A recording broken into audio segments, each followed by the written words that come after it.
Oke, baik semuanya. Selamat malam. Halo, Bapak Ibu semua. Apa kabarnya hari ini? Semoga semuanya dalam keadaan baik ya. Karena Jakarta seharian diguyur hujan nih, mendung, gerimis. Biasanya kalau cuaca anak kayak gini tuh bawaannya lapar, maunya tidur, ya nggak sih? Oke, baik Bapak Ibu. Ketemu lagi bersama saya Diana, produk spesialis dari Forever Health Indonesia. Nah, malam hari ini kita akan membahas manfaat dari produk Flavanol kita ya. Ada tiga varian produk kita, ada original, Nutriflo, dan DTM Liquid ya. Ketiga ini mempunyai manfaat tentunya sama, namun di tiap-tiap produk ini ada penambahan seperti vitamin C, kemudian centella, seperti DTM Liquid yang tentunya memberikan porsi tersendiri pada tiap-tiap produk kita supaya bisa lebih maksimal dalam bekerja ya. Nah, nanti Dokter Linda akan menjelaskan karena topik kita malam hari ini cukup menarik ya, yaitu Cocoa Flavanol untuk kesehatan ginjal ya, untuk gagal ginjal ataupun untuk fungsi ginjal lah ya. Nah, nanti Bapak Ibu bisa mendengarkan penjelasan dari Dokter Linda dan Dokter Linda teman-teman bisa teman-teman bisa menuliskan pertanyaan 15 menit sebelum acara berakhir. Dan saya izin selama selama acara berlangsung, saya izin untuk mematikan mikrofonnya terlebih dahulu ya. Oke, baik kita panggilkan dulu pembicara kita yang luar biasa, Dokter Winda. Halo. Halo, selamat malam, Dok. Oke, baik. Topik kita malam hari ini mengenai gagal ginjal ya. Biasanya di sini banyak yang bingung nih dok. Untuk gagal ginjal itu kan apakah yang ori saja atau bisa yang DTM lipid kah gitu kan. Nanti dokternya bisa menjelaskan. Teman-teman bisa menjelaskan pendengaran dari dokter Indah ya. Baik, kalau begitu saya persilakan dokter Indah. Silakan dok. Thank you di semangat pagi, selamat malam teman-teman FHI di seluruh Indonesia. Gimana kabarnya hari ini? Sehat-sehat? Cuacanya gimana di tempat teman-teman? Di rumah teman-teman nih, di lokasi teman-teman berada seharian ini. Kebetulan kalau di saya seharian ini lumayan ya, lumayan hujan deras banget ya. Dari kemarin sih, dari kemarin-kemarin, makanya kan bahkan dari minggu-minggu lalu saya udah wanti-wanti ya, yuk jaga kesehatan, karena cuaca lagi, aduh berat banget. Dan termasuk juga buat teman-teman yang di Sumatera ya, di Aceh, Sumatera Utara yang mungkin terdampak banjir. Mudah-mudahan enggak ya, mudah-mudahan aman, tapi mungkin sekitarnya terdampak sehingga dampaknya juga jadi ke teman-teman juga, jadi mungkin akses kemana-mana jadi juga terhalang gitu ya. Semoga tetap aman-aman ya teman-teman ya, teman-teman dimanapun berada aman-aman aja. Dan sehat, tetap sehat walafiat. Ya, semoga cuaca kita ini bisa segera membaik ya. Oke. Nah, topik yang mau saya bahas hari ini adalah tentang gagal ginjal. Ya, kita mau ngomongin soal perginjalan nih hari ini. Kalau soal gagal ginjal, saya rasa sih lumayan banyak ya, banyak juga ini kasusnya. Sedang saya rasa juga teman-teman pasti ada aja deh yang kenal penderita gagal ginjal, bahkan yang sudah sampai cuci darah, biasanya tuh ada aja gitu ya yang dikenal. Karena memang kasus ini tuh lumayan banyak gitu ya, lumayan banyak dan patut menjadi concern kita ya, patut menjadi perhatian kita karena ginjal kita itu termasuk salah satu organ kita tuh yang justru paling kalem gitu ya, paling nggak gampang ngeluh, yang paling nerimo, paling baik hati ya. Dia mau udah susah, udah mulai sakit-sakitan aja dia dipendam sendiri ya, nggak menunjukkan gejala-gejala ya. Jadi kita harus hati-hati, bukan karena kita tidak ada gejala ya, gejala yang berhubungan dengan ginjal bukan berarti ginjal kita sepenuhnya baik-baik saja. Syukur-syukur kalau memang baik-baik saja. Tapi kalau seandainya ternyata sudah mulai terjadi penurunan, wah itu harus hati-hati banget sih ya. Apalagi kalau yang sudah mulai ada nih nanti ya, udah mulai ada gejala-gejala yang, waduh saya udah ada gejala-gejala ini. Wah itu sih namanya bukan lampu kuning lagi ya. Lampu kuningnya udah lampu ke oranye ya, karena udah mau merah gitu kan. Jadi benar-benar harus sangat apa ya, sangat aware gitu ya. Yuk kita bahas supaya kita bisa lebih cepat mendeteksi gagal ginjal ini. Slide. Nah, kenapa sih dikatakan gagal ginjal? Namanya aja sebenarnya gagal ginjal. Berarti ginjalnya mengalami kegagalan. Gagal apanya? Gagal fungsinya. Jadi gagal ginjal itu adalah kondisi di mana ginjal sudah kehilangan kemampuannya dalam, terutama di sini adalah menyaring cairan dan juga sisa-sisa makanan. Nah, proses ini ada yang kronis, ya, dalam artian dalam jangka waktu yang panjang, makin lama makin hilang. Ada juga yang tiba-tiba atau akut. Jadi ada gagal ginjal akut, ada gagal ginjal kronik. Tapi di sini saya akan lebih membahas lebih ke gagal gagal ginjal kronik ya, karena ini yang paling sering kasusnya. Tapi sebenarnya mirip-mirip aja kok dengan gagal ginjal akut juga. Cuman bedanya di waktunya aja, waktu kejadiannya doang, gitu ya. Nah, jadi gagal ginjal itu karena ginjalnya hilang kemampuan. Fungsinya dia harusnya fungsinya itu dia menyaring, tapi dia jadi nggak mampu, ya nggak mampu menyaring cairan dan juga sisa-sisa makanan. Nah, kenapa sih dia harus menyaring cairan dan sisa-sisa makanan? Ya gunanya adalah untuk menyortir mana yang masih bisa dipakai, mana yang harus dibuang. Yang dibuang itu apa? Ya racun. Racun-racun, apa yang berlebih-berlebih ya, kelebihan zat-zat kimia di dalam tubuh ya. Itu harus dibuang gitu kan. Sedangkan yang baik-baik seperti protein, darah, dan yang lain-lain yang masih bagus-bagus, masih bisa dipakai, itu harusnya nggak boleh dibuang. Tapi dialirkan kembali, dimasukin kembali ke dalam pembuluh darah. Nah, karena dia gagal nyaring cairan dan sisa-sisa makanan ini, yang harusnya dibuang jadi nggak dibuang, yang harusnya disimpan malah jadi kebuang, gitu ya. Nah, kalau yang harusnya disimpan jadi kebuang sih mungkin masih bisa lah ya kita isi lagi, ibaratnya seperti itu. Tapi yang seharusnya dibuang tapi malah disimpan, ini yang bahaya. Yaitu apa? Racun tadi. Racunnya harusnya dibuang. Nah, tapi karena nggak dibuang, akibatnya kadar racunnya jadi makin bertumpuk di dalam darah dan ini bisa fatal akibatnya kalau tidak ditangani. Slide. Nah, kalau tadi kan fungsi ginjal adalah menyaring cairan dan menyaring cairan dan sisa-sisa makanan. Tapi sebenarnya nggak cuma itu doang fungsi dari ginjal. Sebenarnya banyak loh fungsi ginjal. Makanya dampaknya nih kalau umpamanya ginjal sampai bermasalah, bisa kemana-mana juga masalahnya ya. Jadi salah satu fungsi ginjal lainnya juga dia bisa mengatur kadar bahan kimia di dalam tubuh. Di mana kadar bahan kimia ini itu akan berperan dalam kerja otot.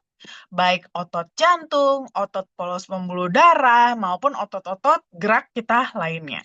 Nah, kalau kadar bahan kimia ini nggak balance, baik kelebihan atau kekurangan, ini akan mempengaruhi kerja si otot-otot ini.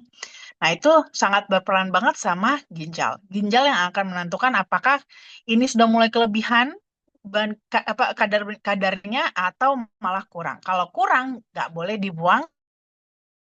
Tapi kalau ada kelebihan, itu akan dia buang. Nah, ini akan mempengaruhi banget nih sama kerja otot kita. Lalu selain itu, dia juga berperan dalam membantu mengatur tekanan darah. Makanya nih, tekanan darah atau terutama hipertensi ya, tekanan darah tinggi, itu erat banget hubungannya dengan ginjal. Ya, karena hipertensi jangka panjang kalau nggak bisa dikontrol itu akan bisa komplikasinya menjadi gagal ginjal. Tapi kalau sudah gagal ginjal, maka tekanan darahnya semakin tidak bisa dikontrol. Serba salah ya, gitu. Jadi memang tekanan darah itu juga punya peran dalam pengontrolan ginjal juga. Slide.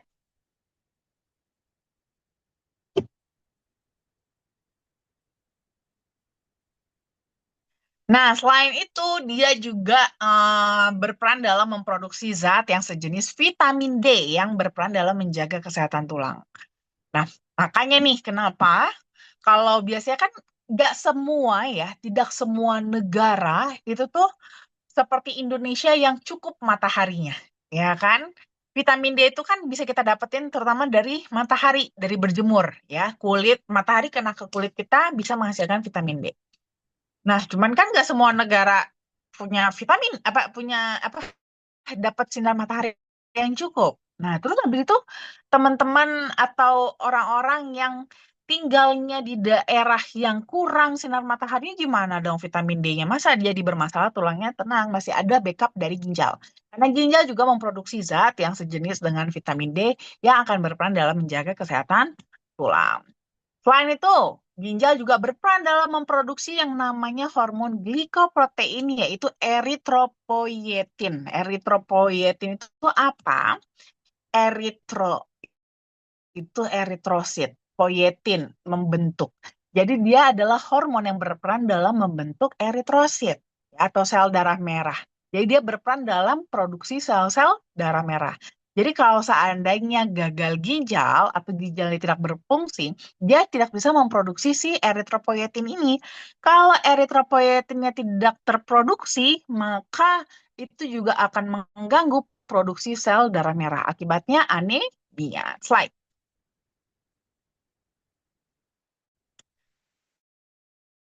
Nah, sebenarnya kenapa sampai bisa mengalami gagal ginjal? Ya, ini baik gagal ginjal apa namanya? Gagal ginjal akut maupun kronik ya. Kalau yang kronik sih yang paling banyak ya penyebabnya bisa karena faktor diabetes. Jadi diabetes kan memang ibu dari segala penyakit dan salah satu anaknya adalah gagal ginjal. Lalu selain itu juga bisa penyakit autoimun. Nah, penyakit autoimun juga ada ya. Penyakit autoimun itu kan imun kita menyerang sel-sel tubuh kita sendiri. Nah, autoimun itu penyakitnya ada banyak macamnya, tergantung apa yang dia serang. Nah, salah satu juga ada yang menyerangnya ginjal. Apa tuh yang menyerang ginjal? Mungkin teman-teman pernah familiar dengan penyakit lupus. Nah, penyakit autoimun lupus itu juga termasuk salah satu penyakit autoimun yang menyerang ginjal. Terus juga tadi yang sempat saya mention, hipertensi ya atau tekanan darah tinggi. Salah satu komplikasinya itu juga bisa mengalami gagal ginjal. Terus mungkin bisa juga kalau yang untuk gagal ginjal akut ya bisa mengalami peradangan pada pembuluh darah.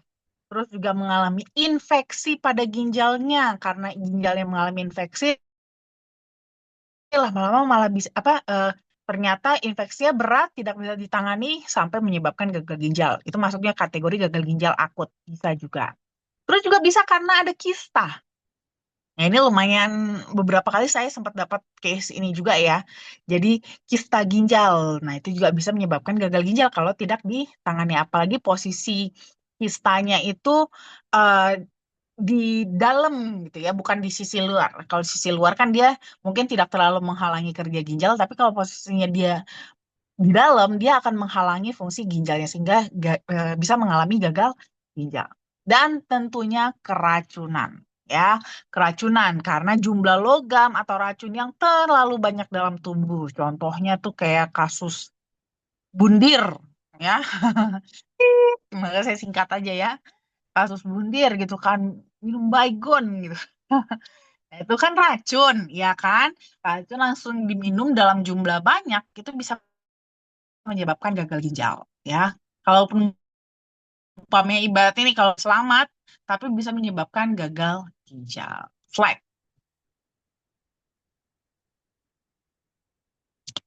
Nah, ini dia nih ya. Yuk kita cross check. Kira-kira teman-teman sudah mulai ada gejala-gejala ini enggak? Nih, ini harus diwaspadai. Jangan-jangan ya belum tentu pasti, tapi jangan-jangan bisa jadi sudah mulai ada masalah pada ginjal. Yuk kita checklist. Ini gejala-gejalanya. Bisa mengalami lebih sering pengen buang air kecil, terutama di malam hari. Jadi kalau malam, terutama udah jamnya tidur ya, bukan malam yang kayak sekarang ini nih yang belum tidur. Jadi udah tidur malah kebangun buat kencing dan ini kebangunnya bukan yang cuma sekali dua kali, tapi lebih dari dua kali, bisa sampai tiga kali, empat kali. Ini waspadai salah satu kemungkinannya bisa gagal ginjal. Jadi bisa diabetes, bisa gagal ginjal. Buat yang pria, tambahan satu lagi kemungkinannya prostat. Ya, terus juga bisa mengalami kulit gatal. Kulit gatal juga bisa. Ya, kulit gatal.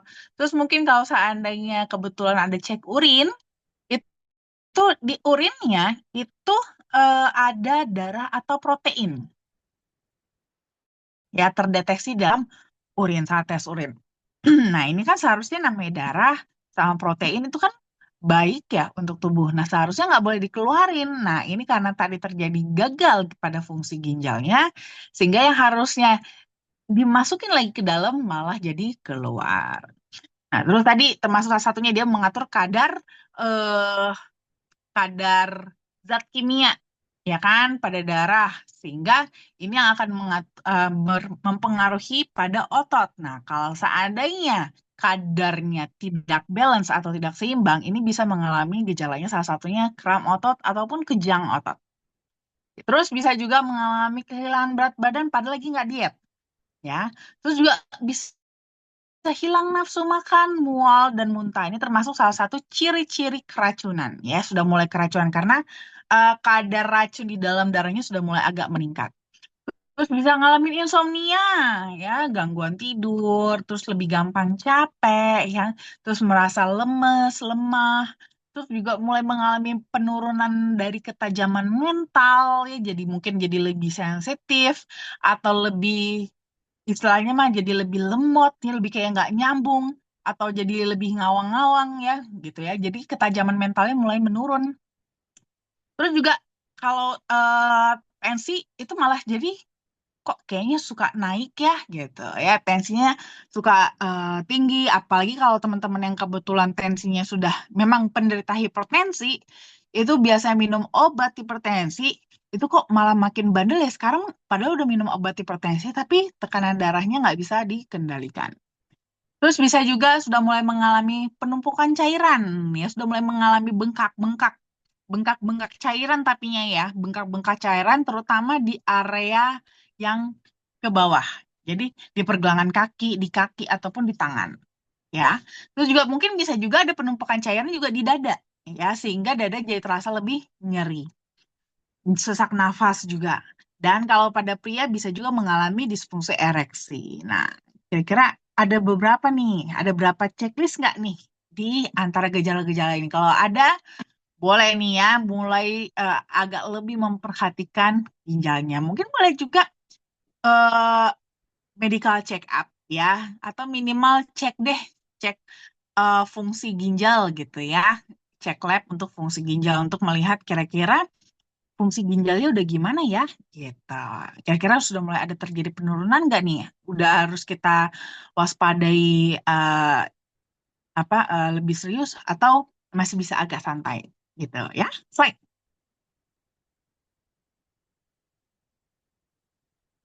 Nah, cara mencegah dari gagal ginjal ini pada prinsipnya adalah kembali lagi tadi kepada fungsinya. Fungsinya kan adalah untuk menyaring cairan dan sisa-sisa makanan, menyaring racun. Nah, berarti supaya ginjal kita nggak sampai mengalami gagal fungsi, ya kita juga jaga gimana supaya kerjaan dia juga nggak gitu berat. Yaitu apa?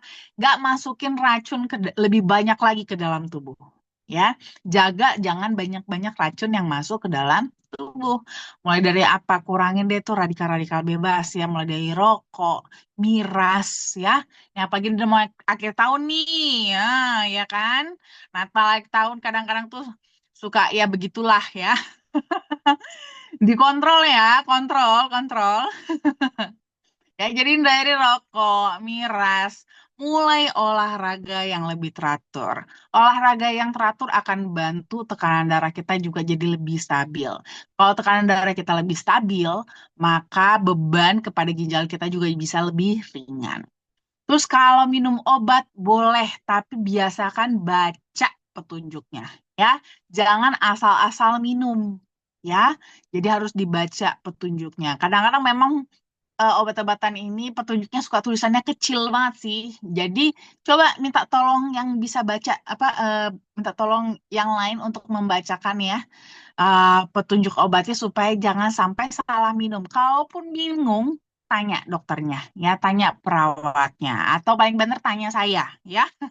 Jadi supaya jangan sampai salah minum obat, ya. Terus waspadai diabetes, ya, waspadai diabetes. Ingat ya, tadi diabetes itu adalah ibu dari segala penyakit, termasuk salah satunya gagal ginjal. Ya, gagal ginjal bisa menjadi komplikasi dari diabetes. Jadi kita juga sekaligus waspadai juga diabetes. Dan mulai pola makanan yang lebih sehat. Kalau kita makan yang lebih sehat, berarti kan kandungan kotoran, ya, racun-racun di dalam makanannya juga bisa lebih minimal. Itu juga akan membantu mengurangi beban pada ginjal juga. Slide.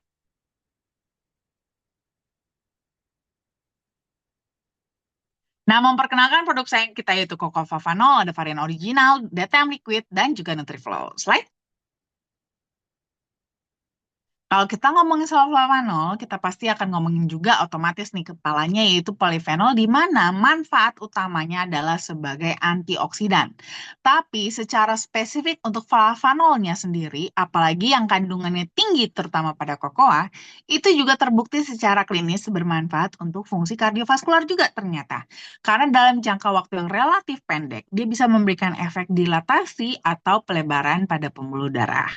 Cuman untuk mendapatkan kadar flavanol yang tinggi pada kokoa ini juga nggak gampang karena biasanya metode pengolahan biji kakao jadi bubuk kokoa itu sendiri justru cenderung menghancurkan kadar flavanolnya. Sehingga akhirnya flavanol yang kita dapatkan hanya tinggal sedikit atau kadang-kadang malah sudah nggak ada lagi. Slide. Nah, jadi sudah ada penelitiannya tentang terapi flavanol bagi kasus gagal ginjal. Nah, bagi kasus gagal ginjal, itu kan biasanya erat hubungannya dengan hemodialisa atau cuci darah, gitu ya. Karena ginjal yang mengalami gagal fungsi, sehingga fungsi nyaring-nyaring tadi itu digantikan oleh mesin hemodialisa. Jadi darah dialirkan keluar, masukin ke mesin, nanti di mesin dicuci. Misalnya makanya bilangnya cuci darah, dicuci, dan dimasukin lagi ke dalam tubuh yang sudah bersihnya. Nah, proses cuci-cucinya ini ya di dalam mesin tersebut itu adalah uh, apa kerjanya itu si mesinnya itu melepaskan gitu ya, melepaskan hemoglobin dari eh, hal-hal yang komponen-komponen yang berikatan dengan dia ya, baik tadi nutrisi, racun, termasuk juga oksigen, karbon dioksida itu juga dilepas-lepasin sehingga hemoglobinnya itu jadi bebas lagi. Jadi ya bebas dari ikatan gitu ya, jadi bebas dari ikatan. Nah, cuman ini juga agak tricky gitu ya. Karena hemoglobin itu sifatnya adalah harus punya ikatan gitu. Dia nggak bisa jomblo ibaratnya gitu ya. Dia nggak bisa jomblo, dia harus punya ikatan. Jadi karena dia single, dia udah statusnya udah single nih dari si mesin hemodialisa masuk lagi ke dalam tubuh, dia akan refleks cari pasangan gitu. Karena dia konsepnya adalah dia harus berikatan. Nah, di sini hemodialisa itu yang paling berpotensi untuk berikatan sama dia di pembuluh darah adalah nitric oxide, another single ya. Nitric oxide juga single ya. Nitric oxide juga single, ketemulah sama hemodialisa yang single juga. Akhirnya berikatanlah mereka ya, berikatan.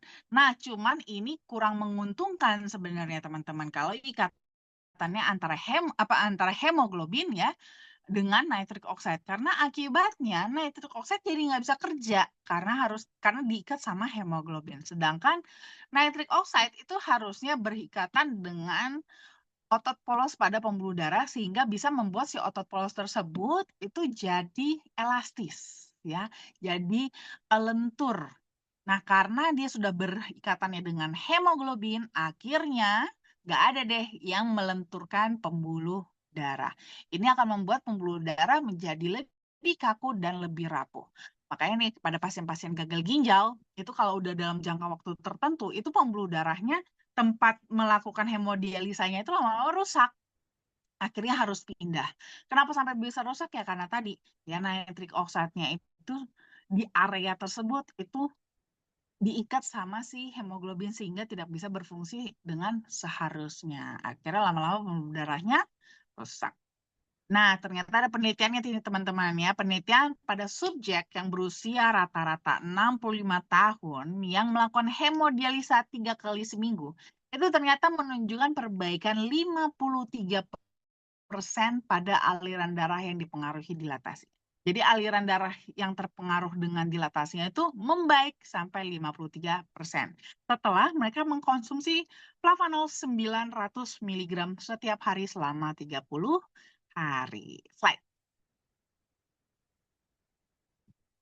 Nah, ini yang membedakan antara cocoa flavanol dengan cocoa lainnya yang selama ini mungkin kita temukan di pasaran yang kita konsumsi. Ini letak perbedaannya.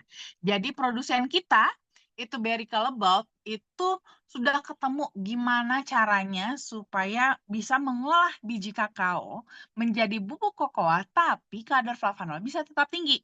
Nah, metode yang mereka temukan ini sudah dipatenkan karena memang telah terbukti dapat mempertahankan hingga 80% kadar flavanol alamiah. Bahkan bubuk kokoa hasil pengolahan tersebut itu sudah diberi brand Acticoa. Dan Acticoa inilah yang menjadi bahan baku semua lini produk kokoa flavanol FHI. Slide.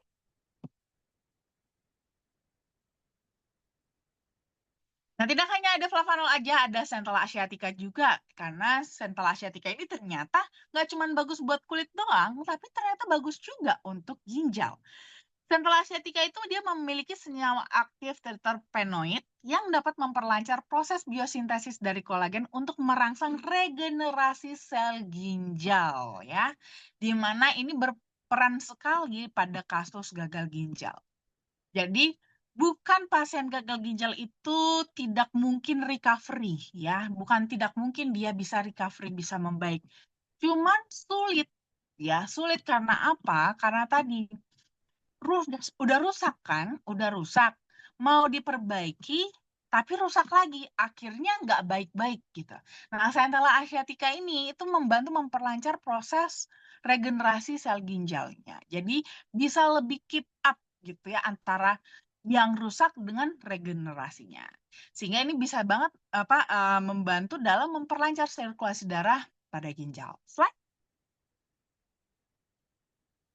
Lalu ada bawang hitam atau black garlic. Ya, black garlic kalau fungsinya untuk kardiovaskulasi lumayan populer ya, lumayan terkenal. Tapi ternyata buat kesehatan ginjal juga ada efeknya juga karena dia punya organosulfur ya, senyawa-senyawa organosulfur yang dapat membantu perbaikan kerusakan ginjal, mendukung kesehatan ginjal, pencegahan kerusakan ginjal, memperbaiki fungsi filtrasinya, serta mengurangi resiko penyakit yang terkait dengan ginjal. Jadi dia protektif banget terhadap ginjal. Slide.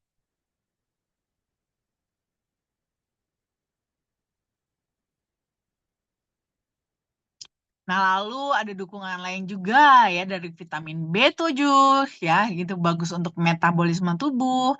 Lalu ada vitamin C juga ya yang ini bisa bekerja sama dengan Centella asiatica terutama tadi dalam regenerasi sel ginjal. Karena vitamin C juga menjaga struktur kolagen. Ya, menjaga struktur kolagen yang termasuk juga salah satunya membangun jaringan dari sel ginjal juga. Lalu kita tambahkan sistein juga ya, ekstra antioksidan kuat untuk membantu menangkal atau melindungi tubuh dari kerusakan akibat radikal bebas dan juga toksin. Slide. Nah, ini ada studi klinisnya juga ya yang meneliti akan hubungan fungsi endotelium, nitric oxide, dan juga flavanol. Jadi konsumsi flavanol dalam 4 minggu itu sudah dapat meningkatkan fungsi endotelium untuk memproduksi nitric oxide dengan lebih baik. Di mana ini akan membantu sekali ya supaya mengkeep up jangan sampai benar-benar kehabisan nitric oxide karena diiketin sama hemoglobinnya. Slide. Nah, kita juga ada studi klinis lain juga. Ini termasuk salah satu yang sudah dipatenkan juga karena flavanol ternyata juga bermanfaat dalam menurunkan berat badan dengan cara meningkatkan ekspresi gen dalam metabolisme lemak. Slide.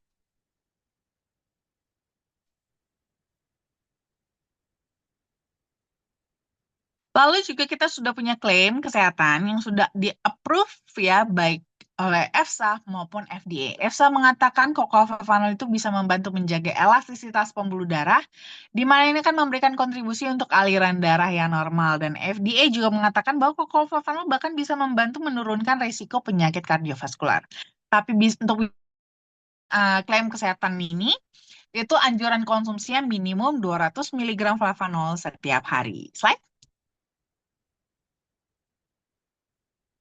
Nah, jadi kalau kita mau rangkum manfaat flavanol, utamanya adalah untuk meningkatkan fungsi kardiovaskular, mulai dari maintain tekanan darah, kadar kolesterol, maupun eh, kadar gula darah. Nah, tapi tidak hanya itu, karena dia juga basically adalah antioksidan, jadi dia bisa membantu mengurangi resiko kanker dan juga baik untuk kesehatan kulit. Slide. Nah, untuk DTM liquid ini dia kombinasi dari flavanol, centella asiatica, dan black garlic. Ketiganya sama-sama punya fungsi untuk meningkatkan fungsi kardiovaskular, tapi karena kerjanya bertiga, jadi triple power juga. Plus beberapa ekstra tambahan manfaat ya, seperti memperlancar sirkulasi aliran darah pada ginjal, membantu mempercepat proses penyembuhan luka, membantu meningkatkan produksi kolagen, meningkatkan daya ingat dan fungsi saraf, serta mengatasi peradangan dan juga nyeri sendi. Slide. Untuk NutriFlow, mungkin sih kalau untuk yang sudah kasusnya gagal ginjal, ini mungkin kurang relate ya. Karena NutriFlow ini lebih kepada untuk pencegahan. Ya, lebih kepada untuk pencegahan. Dia tetap punya manfaat untuk meningkatkan fungsi kardiovaskular. Tapi memang fokusnya lebih kepada untuk maintain berat badan, sama untuk daya tahan tubuh gitu ya. Dia lebih membantu untuk penyerapan nutrisi jadi lebih optimal, metabolisme juga jadi lebih optimal, tapi juga sekaligus meningkatkan daya tahan tubuh juga ya, termasuk sampai meningkatkan perlindungan sel terhadap stres oksidatif. Nah, jadi kalau untuk konsumsinya sih biasanya kalau pada kita lagi ngomongin kasus gagal ginjal ini ya, itu memang saya lebih rekomen terutama pada original maupun DTM liquid. Untuk yang original itu secara umum itu sudah bisa supaya dapat 200 miligramnya itu bisa konsumsi mulai dari 3 gram. Nah, tapi kembali lagi ini kalau kita karena ngomongin lagi tentang gagal ginjal kronis terutama ya, itu biasanya saya anjurkan kan tadi kan berdasarkan hasil riset itu 900 miligram flavanol. Nah, untuk mendapatkan sekitar 900 miligram itu di varian original itu bisa minumnya 3 kali 5 gram. Ya, slide. Kalau untuk DTM itu per sasetnya itu sudah ada 200 miligram flavanol. Tapi karena dia kerjanya bertiga, jadi memang triple power, ya lebih strong. Nah, biasanya untuk konsumsi DTM, slide. Untuk konsumsi DTM itu bisa minumnya 1 sampai 2 saset per hari, maksimum 3 saset per hari. Nah, untuk kasus gagal ginjal ini biasanya saya anjurkan targetnya ya sampai 3 saset per hari. Tapi kembali lagi ini nanti akan disesuaikan ya, disesuaikan dengan kondisi tubuh juga. Mungkin bisa jadi karena kan DTM ini kan lebih strong dan memang targetnya sih kalau bisa DTM. Karena DTM itu tidak perlu tambahan konsumsi cairan lagi, nggak perlu tambahan air lagi. Jadi lebih ramah buat yang sudah gagal ginjal gitu ya. Apalagi minumnya kan sudah dibatasi. Jadi memang biasanya lebih prefer DTM liquid ini. Cuman pelan-pelan ya, tidak harus langsung kasih 3 saset gitu ya, 3 kali sehari. Satu-satu-satu gitu ya. Pelan-pelan aja disesuaikan dengan kondisi tubuhnya ya. Tapi targetnya nanti adalah sampai 3 saset per hari. Slide. Nah, kalau buat mencegah-cegah ini boleh ya. Nutriflow masih boleh nih yang ginjalnya masih kuat, masih sehat, sorry, masih sehat. Terus untuk mencegah supaya jangan sampai juga gagal ginjal itu boleh ya, masih boleh minum Nutriflow ini. Nutriflow ini soalnya airnya masih lebih banyak ya. Jadi nggak terlalu saya rekomendasikan untuk kasus gagal ginjal. Tapi kalau yang masih sehat masih boleh dengan Nutriflow. Nutriflow ini supaya bisa dapat 200 miligram flavanolnya itu di seduhnya 15 gram. Jadi lebih banyak ya. 15 gram ini bisa dikonsumsi 1 sampai 2 kali sehari. Mau diet juga bisa konsumsi ini. Ya bisa digunakan sebagai pengganti makan, pengganti sarapan ataupun pengganti makan malam. Terima kasih.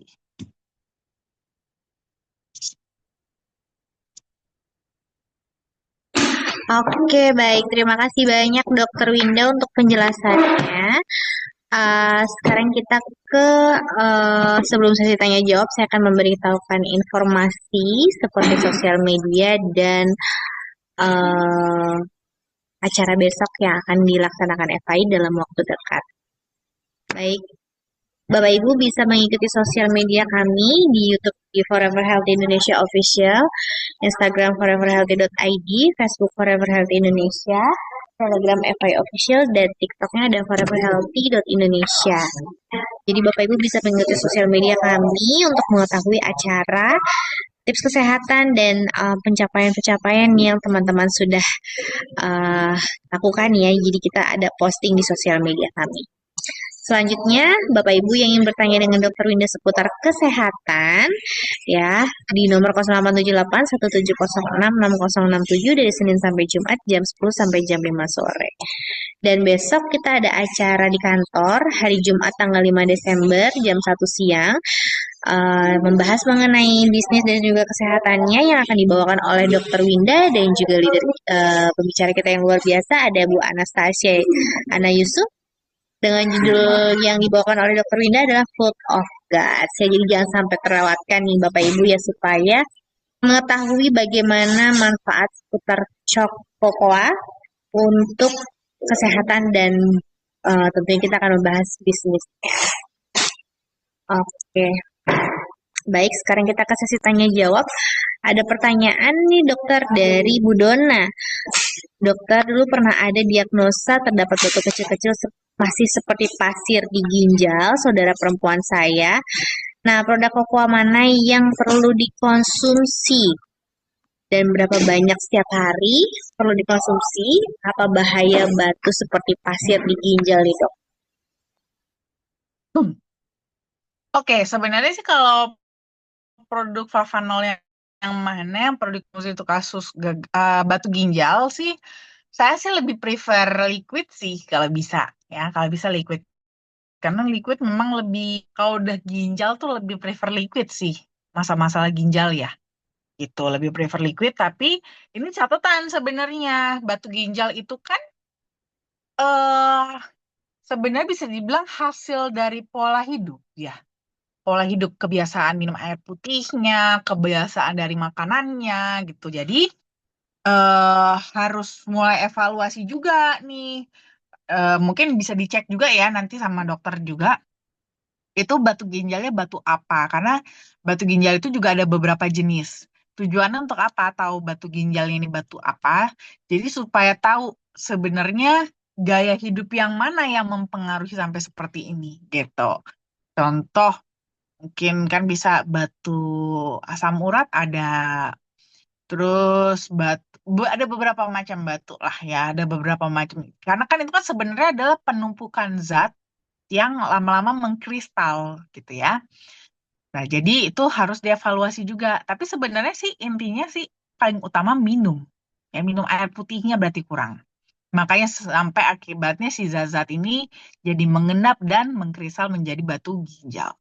Nah, ini sih masih untung sebenarnya, masih pasir-pasir. Kalau masih pasir-pasir, masih bisa memungkinkan untuk keluar sendiri.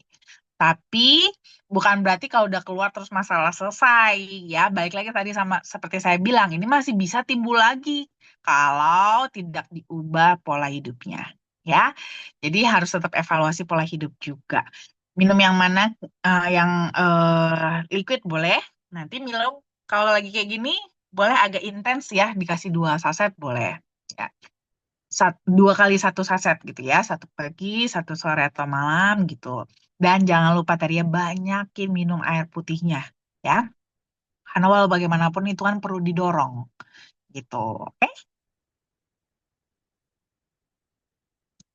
Baik, terima kasih banyak Dokter Winda. Selanjutnya dari Bu Kristiana Suliaswati. Tolong tanya dok, kalau seorang mau operasi tulang bonggol paha harus berhenti minum kokoa flavanol berapa hari sebelum operasi, dan boleh konsumsi lagi setelah berapa hari dari waktu operasi. Terima kasih. Oke, kalau untuk persiapan operasinya, saran saya sih biasanya 3 hari sebelum. Jadi terakhir itu minum 3 hari sebelum jadwal operasi, gitu ya, supaya darahnya jadi nggak terlalu encer gitu, nggak terlalu encer karena kalau darahnya encer, apalagi untuk operasi besar seperti ini, itu kan dibelek, istilahnya gitu, dibelek. Artinya kalau dibelek ada pembuluh darah yang terbuka. Kalau lagi encer itu tuh jadi ngocor dan itu tuh lumayan kerjaan sih, lumayan kerjaan buat dokternya juga. Jadi kan kasihan ya. Dokter bukan yang ngurusin tulangnya, malah ngurusin pembuluh darahnya gitu kan. Kita bantu ringanin juga. Jadi nanti di swab paling lambat ya, paling lambat 3 hari sebelum jadwal operasi. Kalau bisa agak lebih maju lagi sih, boleh-boleh aja 4 hari atau 5 hari sebelum gitu ya. Tapi paling selambat-lambatnya itu 3 hari sebelum jadwal operasi. Nah nanti kapan boleh minum lagi itu tergantung dari perdarahannya dia gimana gitu. Perdarahannya setelah operasi biasanya kan evaluasinya mungkin seminggu ya, seminggu setelahnya itu dilihat jahitannya gimana, ada berdarah nggak, kering nggak dan segala macam. Nah kalau setelah nanti dilihat ternyata luka jahitannya bagus, nggak ada perdarahan, itu boleh minum Flavanolnya nggak apa-apa. Berarti tidak aman kok. Ya, Oke, baik. Terima kasih banyak Dokter Winda. Selanjutnya pertanyaan dari Bapak Dasril Jufri. Kalau untuk hipertensi, yang paling cocok minum produknya yang mana nih, Dok? kalau saya liquid. Kalau udah hipertensi sih saya paling rekomen liquid sebenarnya. Karena biasanya orang dengan hipertensi itu udah minum obat hipertensi. Biasanya ya. Biasanya sudah minum obat hipertensi. Jadi standarnya udah agak tinggi. Maka biasanya saya anjurkannya sih lebih ke liquid. Nah, cuman dosisnya berapa itu disesuaikan. Disesuaikan sama kondisi tubuh masing-masing. Mungkin ada yang 1 saset cukup. Kalau nggak cukup 1 saset, ya dinaikin jadi 2 saset nggak masalah kok karena memang beda badan beda kebutuhan ya. Terkadang bagi kita masalahnya hanya hipertensi doang tapi bagi tubuh ternyata masalahnya sudah luas sehingga dia butuh supply lebih banyak, nggak masalah ya. Kembali kepada tubuh masing-masing, nggak usah liatin badan orang dosisnya berapa ya, cek kepada badan masing-masing ya. Cuman biasanya saya anjurkan minumnya DTM liquid gitu ya. Baik, terima kasih banyak Dokter Winda. Selanjutnya dari Bapak Jus atau Ibu Jusni. Gimana cara minumnya kalau yang varian itu gimana cara minumnya kalau yang varian itu gimana? Apakah bersamaan semuanya? Oh enggak ya, jangan bersamaan semua ya ini soalnya lumayan sering nih.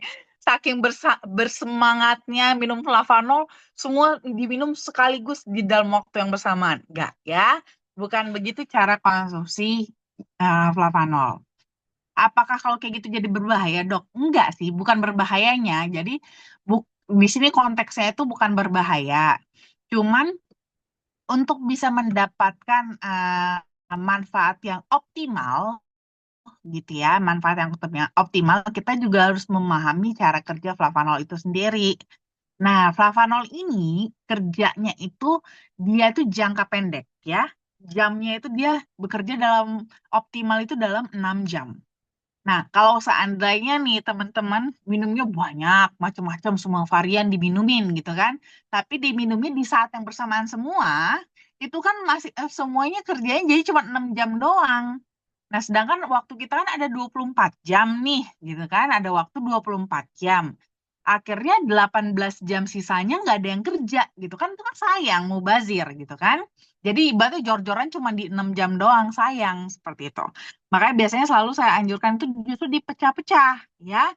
Jadi minum flavanol itu paling bagus itu bukan minum sekali tapi banyak, tapi lebih bagus tuh dia minumnya lebih sering gitu. Jadi lebih bagus dipisah-pisah.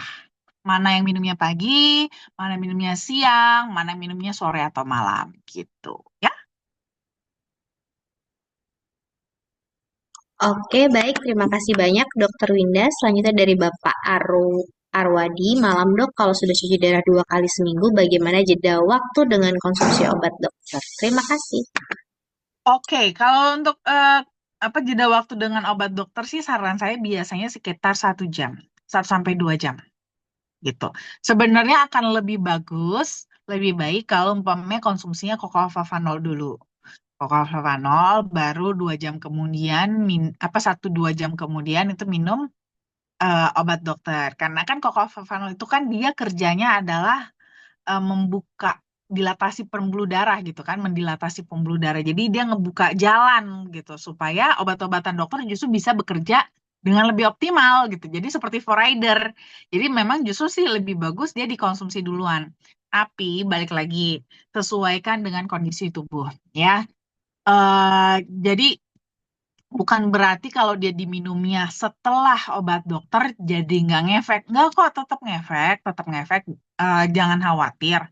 Cuman ini kan hanya biar lebih bagus lagi gitu kan. Dia udah bagus supaya bisa lebih optimal lagi itu lebih bagus kalau diminumnya justru sebelum. Ya jadi minum obat dokternya apa minum flavanolnya dulu baru minum obat dokter gitu ya. Baik, terima kasih banyak Dokter Winda. Selanjutnya dari Bulani, Dok, kalau di dalam urin terdapat albumin urin 34,8 artinya itu apa ya, Dok? Berbahayakah? Albumin tersebut dari mana? Harus minum flavanol yang mana nih, Dok? Oke, kalau seandainya gimana tadi? Kalau seandainya albuminnya udah sampai 34,8 sih sebenarnya berarti karena gini, albumin itu harusnya nggak keluar dari urin karena albumin itu kan termasuk salah satu protein juga. Termasuk salah satu protein juga dan namanya protein kan harusnya tidak keluar harusnya gitu kan.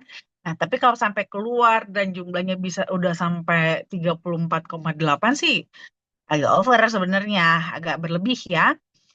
Nah, jadi ini harus jadi perhatian sih, ya harus ada perhatian. Berarti fungsi ginjal sudah mulai ada gangguan. Tapi apakah sudah sampai di fase gagal ginjal itu nanti ada pengecekannya lagi, ya, ada pengecekan lebih lanjut. Albumin itu dia albumin itu ada di darah, ya, ada di darah, ya. Jadi termasuk bagian dari darah juga gitu, protein darah juga. Makanya kenapa kalau albuminnya loss, berarti biasanya ada darah juga yang loss juga gitu, ya. Nah, kalau seperti ini sih saya lebih nganjurin minumnya DTM liquid biasanya ya. Jadi kalau yang udah mulai ginjal-ginjal sih saya lebih prefer memang yang lebih strong. Lebih strong tapi justru malah lebih ramah buat ginjal gitu. Kadang-kadang kan yang strong-strong ini kan justru malah ngebebanin ginjal kan. Kalau ini dia strong buat yang lain, tapi buat ginjal justru malah dia support gitu. Jadi biasanya lebih saya anjurkan untuk kasihnya liquid kalau untuk kasus seperti ini. Nanti boleh satu saset dulu ya. Nanti kalau dibutuhkan kira-kira enak reaksi tubuh aman-aman aja. Nanti bertahap ditingkatkan jadi 2 saset gitu. Ya. Sambil kalau bisa sambil ngecek juga sih, sambil ngecek fungsi ginjal juga ya, jangan cek cuman albumin doang. Biasanya kalau kita mau ngelihat apa namanya fungsi ginjal sebenarnya itu biasanya kita lebih ngeliatnya di LFG-nya, ya laju filtrasi glomerulus. Nah, jadi lebih ke sana sebenarnya untuk ngelihat. Jadi kadang-kadang soalnya kenapa kok albumnya kebetulan lagi tinggi atau ureum kreatinin kebetulan lagi tinggi? Itu biasanya mungkin ada faktor-faktor lain. Belum tentu apa gagal ginjal, tapi biasanya yang menilai gagal ginjal itu lebih kepada LFG-nya, laju filtrasi glomerulusnya gitu ya.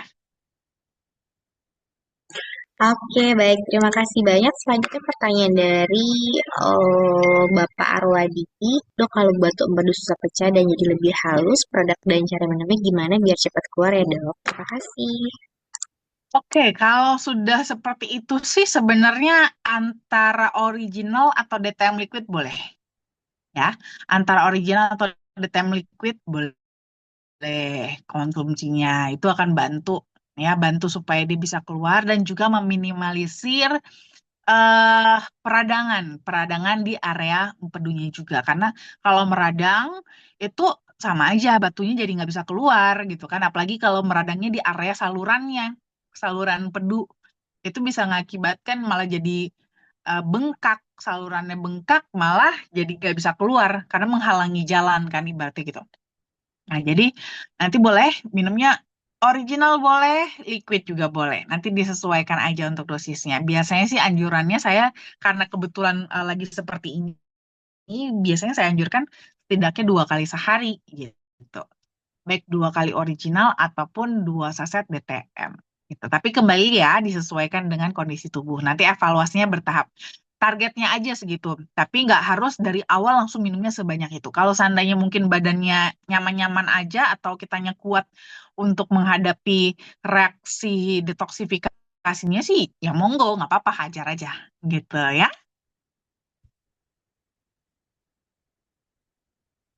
Baik, terima kasih banyak Dokter Winda. Selanjutnya dari Bu Rosiana. Malam dok, ini ada nggak di operasi di lutut karena mungkin habis lendirnya atau apa? Mungkin perlu mas ya dok ya. Apa bisa masih Hmm. konsumsi produk Corvapanol dan yang mana? Oh, kalau ini sih saya saranin juga Central Asiatica. Sorry, Central Asiatica. Liquid. Liquid, karena di liquid itu ada Central Asiatica. Di mana Central Asiatica itu bagus banget untuk eh, produksi pelumas pada persendian, pada lutut. Gitu ya. Dia bagus banget buat di situ. Jadi biasanya kalau untuk yang sendi-sendi gitu ya, persendian, nggak cuma lutut doang ya, lutut, paha, jari-jari, jari-jari tangan, jari-jari kaki gitu ya, pergelangan tangan, pergelangan kaki, pokoknya persendian-persendian itu saya biasanya lebih rekomen DTM Liquid karena ada Centella asiaticanya. Itu dia bagus banget untuk produksi kolagen, di mana nanti itu bagus untuk pelumas justru gitu. Buat pelumasnya bagus, untuk merawat tulang rawannya juga bagus gitu ya. Karena kan ini juga gara-gara apa ya, dampaknya ke tulang rawan pastinya nantinya gitu ya. Jadi biasanya sih saya anjurkan DTM liquid. Baik, selanjutnya pertanyaan terakhir dok dari Vivo. Obat apa yang harus diberikan kalau penyakit asam urat dan penyakit diabetes mellitus serta kelenjar tiroid dan ya Sama mama? banyak ya. Ini di satu orang yang sama atau beda-beda kasus nih? Kalau seandainya di satu orang yang sama, patokan saya adalah ke masalah yang paling berat yaitu sea mamanya. Gitu. Jadi kalau pada saya mama itu saya akan berikan dosis yang intens. Gitu ya. Kalau saya mama itu saya kasih dosis yang intens itu bisa sampai konsumsi 5 kali. Nah, 5 kali ini nggak semua apa itu kombinasi ya. DTM-nya 3 kali karena DTM itu cuma boleh sampai 3 kali aja ya teman-teman maksimal ya. Kalau original itu bebas. Mau mau 1 pouch 1 hari juga nggak apa-apa. Tapi kalau untuk DTM itu maksimal 3 saset per hari ya. Karena di dalam DTM ini juga ada black garlic sama centella asiatica. Untuk flavanolnya sendiri sih sebenarnya bebas-bebas aja mau minumnya berapa banyak. Cuman untuk centella asiatica dan black garlic itu ada batasan konsumsi hariannya. Gitu ya. Jadi tersangganya di sana. Makanya kenapa DTM liquid itu batas konsumsinya maksimum 3 saset per hari. Nah, cuman kalau cuman ini doang biasanya masih kurang, makanya biasanya saya tambahin lagi 2 kali lagi yang orinya. Jadi 2 kali 5 gram ori, 3 saset DTM sama 2 ori, gitu. 2 kali 5 gram ori. Nah, jadi minumnya 5 kali sehari, gitu. Karena ada saya mamanya, gitu ya. Nanti boleh diatur, nggak apa? eh, Kalau dengan obat dokternya gimana dok? Pada dasarnya sebenarnya gini. Minum Fluorocanol itu berbarengan dengan obat dokter pun sebenarnya nggak masalah sebenarnya gitu ya. Cuman kalau umpamanya kita minumnya barengan dengan obat dokter, ini biasanya kita untuk evaluasinya agak sulit gitu. Karena jadi bias gitu. Ini yang memberikan reaksi obat dokternya atau fluorocanolnya. Makanya biasanya saya akan dikasih jarak supaya bisa kita evaluasi dengan lebih fair, berarti gitu kan? Karena kan kita butuh evaluasi nih untuk menilai apakah dosis yang diberikan ini sudah tepatkah atau reaksinya bagaimanakah gitu kan? Kita kan butuh evaluasi juga untuk menilainya kan. Nah, kalau umpamanya diminum barengan sama obat dokter, itu takutnya nanti ini gara-gara yang mana ya gitu. Takutnya nanti malah jadi kita evaluasinya kurang tepat gitu ya. Jadi biasanya saya anjurkan tetap dikasih jarak dengan obat dokter. Serapat-rapatnya setengah jam deh. Setengah jam juga masih oke kok ya. Tapi jangan bersamaan banget ya. Kalau bisa dikasih jarak 1 jam lebih bagus. Gitu ya. Tapi target konsumsinya itu 5 kali sehari. 3 DTM, 2 original. Itu fokus di ini aja. Fokus di 2 item ini aja. Kalau saya rasa kalau untuk Nutriflow-nya nanti dulu aja. Ya, nanti dulu aja fokus di original sama DTM liquidnya dulu aja gitu ya. Sama jangan lupa banyak minum air putih ya. Karena asam urat itu erat hubungannya dengan kurang minum air putih juga. Oke? Oke, baik. Terima kasih banyak Dokter Winda. Eh, nggak berasa waktunya juga sudah jam 8 malam. Sebelum saya tutup, ada yang ingin disampaikan? Ya, seperti biasa saya mau reminder lagi buat teman-teman ya, dimanapun teman-teman berada, ingat sekarang ini cuaca lagi nggak kondusif ya, sedang tidak ramah, jadi jaga terus kesehatannya, lagi musim penyakit. Mungkin kalau seandainya ada teman-teman atau saudara juga yang di kebetulan di sini khususnya di area Sumatera ya yang terdampak banjir juga. Semoga baik-baik saja, selalu di-remind juga, ingetin juga keluarga di sana supaya eh, usahakan sih bisa mungkin untuk menjaga kesehatan juga. Karena kalau lagi banjir-banjir begini, penyakit lagi banyak-banyaknya gitu ya. Semoga sih kita-kita yang di sini juga eh, terlindungi juga, nggak sampai banjir juga. Dan mumpung, ya mumpung justru nih, mumpung belum belum semoga sih amit-amit nggak kejadian ya, tapi sebelum nanti kenapa-napa harus waspada, jaga-jaga stok ya, stok flavanolnya di rumah ya, nggak tahu akan kejadian apa alam ini kita nggak bisa nebak, tapi minimal kalau kita udah ada standby itu bisa bantu untuk supply nutrisi kita juga, jaga kesehatan kita nanti kalau seandainya terjadi apa-apa gitu ya. Jadi stok, cepetan stok di rumah flavanolnya ya. Oke, baik. Terima kasih banyak Dokter Winda.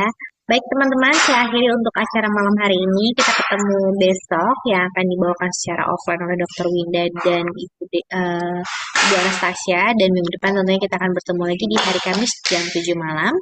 Saya akhiri acara seminar kesehatan online ini. Saya Diana, saya undur diri. Terima kasih dan selamat malam, selamat beristirahat semua. Bye-bye. Terima kasih. Terima kasih dokter. Si. Selamat malam. Terima Selamat kasih. malam. Selamat Selamat malam, malam Dr. semua. Winda. Oke. Terima kasih ya. Selamat malam, selamat istirahat. Terima Sampai kasih. Pak Oke. Doni. Selamat Pak Doni, malam. depan Selamat saya malam, Dokter Winda. petugas. Bye. Salam. Semua Ya. Halo, selamat malam semua. Kita Selamat baru bangun, malam, nah. Bu Baru Hidayah. bangun nih. Baru bangun. Ya, selamat malam semuanya. Dah.